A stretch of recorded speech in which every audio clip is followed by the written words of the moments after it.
पिछले वीडियो में हम लोग ने यहाँ तक कर लिया था, आइए आगे देखते हैं। उत्पादन के साधनों, पूंजी, श्रम, भूमि पर निजी अधिकार। अगर उत्पादन का जो साधन होता है उस पर अगर निजी अधिकार हो, पर्सनल जो है राइट हो लोगों का, तो उसको हम लोग बोलते हैं पूंजीवादी अर्थव्यवस्था। कि ये जो है प्रॉफिट ओरिएंटेड इकोनॉमी होता है। जैसे अमेरिका की जो इकोनॉमी है वो प्रॉफिट ओरिएंटेड इकोनॉमी है, तो इसीलिए हम लोग उसको बोलते हैं कैपिटल इकोनॉमी। इसी तरीके से आगे देखिए, सरकार का अधिकार। जब प्रोडक्शन पे गवर्नमेंट का कंट्रोल हो तब हम लोग उसको बोलते हैं सोशलिस्ट इकोनॉमी, समाजवादी अर्थव्यवस्था। जैसे चाइना, पुराना यूएसएसआर।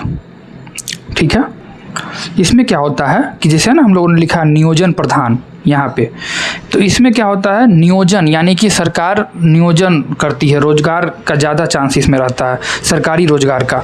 और इसमें जो है क्लास नहीं, मतलब क्लास के बीच डिफरेंस नहीं होता, अमीर गरीब ये सब अंतर नहीं होता, क्योंकि सारा जो है राइट, जितना भी सामान है, जितना प्रोडक्शन का सामान है उसमें सरकार का रहता है और सरकार सबको बराबर मौका देती है।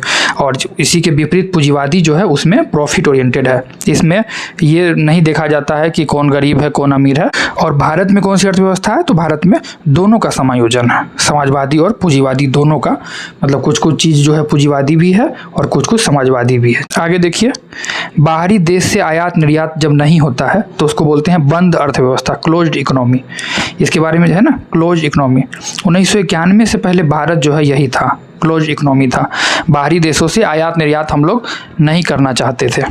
ठीक है, मानव विकास सूचकांक। देखिए, मानव विकास सूचकांक, इसको क्या बोलते हैं, HDI, ह्यूमन डेवलपमेंट इंडेक्स। ये कौन जारी करता है, बहुत इंपॉर्टेंट क्वेश्चन है। मुझे तो लगता है कि लगभग हर एग्जाम में पूछता है कि UNDP के द्वारा जारी किया जाता है ये। ठीक है, संयुक्त राष्ट्र विकास कार्यक्रम, इसको शॉर्ट में हम लोग बोलते हैं UNDP। तो मानव विकास सूचकांक जो है ये UNDP द्वारा जारी होता है। ठीक है, और UNDP का मुख्यालय कहाँ है, न्यूयॉर्क में। ये भी क्वेश्चन बहुत इंपॉर्टेंट है, समझिए। यहाँ पे हम लोग जिस क्वेश्चन को शामिल कर रहे हैं वो बहुत ही महत्वपूर्ण क्वेश्चन है, या तो किसी एग्जाम में आ चुका है या आ जाएगा। समझिए, PYQ इसमें पूरा समाहित है, PYQ और प्लस जो और इम्पोर्टेंट क्वेश्चन है वो इसमें आपको इस PDF में समाहित है।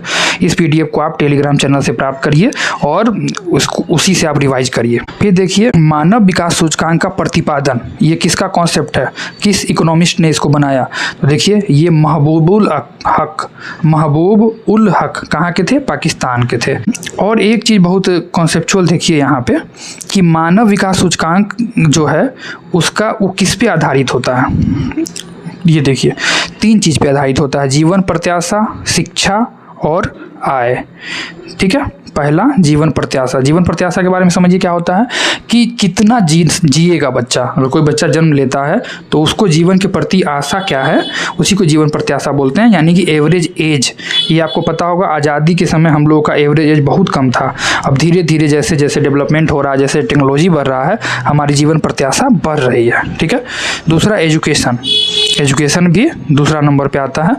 एजुकेशन का स्तर देखते हैं कि बच्चे जो है का एजुकेशन क्या है, स्कूल जाने का अनुपात क्या है, 5 साल के बच्चे जो है कितना स्कूल जाते हैं, है ना, उस तरीके से ये शिक्षा का है। तीसरा आय, इनकम देखते हैं कि आय क्या है लोगों का।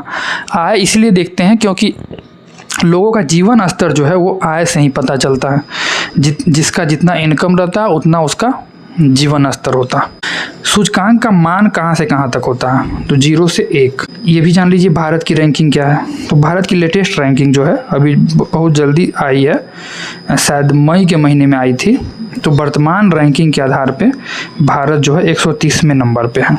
टोटल 193 देश में भारत 130 नंबर पे है। ठीक है, और साथ में ये भी क्वेश्चन पूछ सकता है कि जब भारत की रैंकिंग 130 है तो पहले नंबर पे कौन सा देश है, तो पहले नंबर पे जो है वो आइसलैंड है। मेरे ख्याल से ये सब कॉन्सेप्ट को समझ गए होंगे। इसी तरह से कंटिन्यू वीडियो आता रहेगा। वीडियो को पूरा देखने के लिए बहुत बहुत धन्यवाद। चैनल को सब्सक्राइब करिए और वीडियो को शेयर करिए।